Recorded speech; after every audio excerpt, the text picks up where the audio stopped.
अधिकार बचाता संग में कोई नहीं नियम बनाए, मौलिक को जो क्षति पहुँचाए।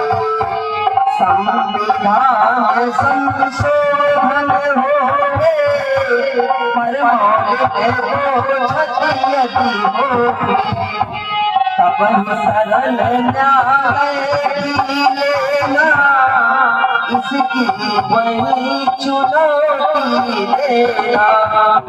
वादे योग्य मौलिक अधिकार न्यायालय करे इसका निपटारा।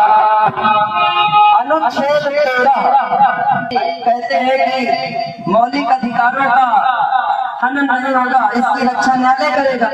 बाबा साहब ने सोचा कि न्यायालय करेगा तो कैसे करेगा, कोई प्रमाण होना चाहिए।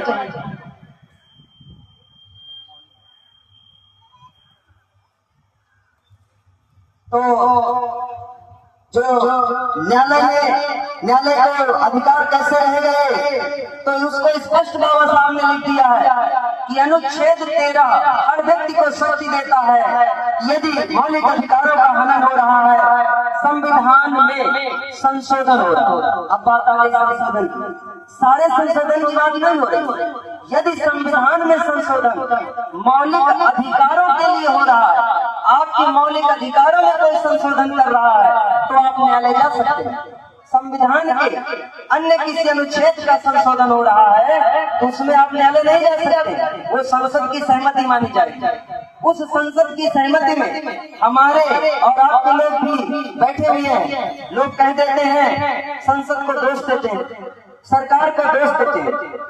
आपके बीच का, आपके द्वारा वोट से चुना हुआ व्यक्ति वहाँ बैठा हुआ है, आपकी समाज का व्यक्ति बैठा हुआ है, वो वहाँ विरोध संसद में क्यों नहीं करता? और हम यहाँ सोचते हैं कि सरकार ने ऐसा कर दिया, वो वहाँ मलाई खा रहे हैं, वो विरोध नहीं कर रहे हैं। वास्तविकता यहाँ है, जब हमने उनको वोट दे करके चुन लिया है, संसद में पहुंचा दिया है, और हमारे विरोध में यदि संसद में कोई कानून पारित हो रहा है, तो वहाँ पर उनको यदि कहने का समय मिल रहा है तो बोलना चाहिए, वहाँ नहीं कोई बोलता।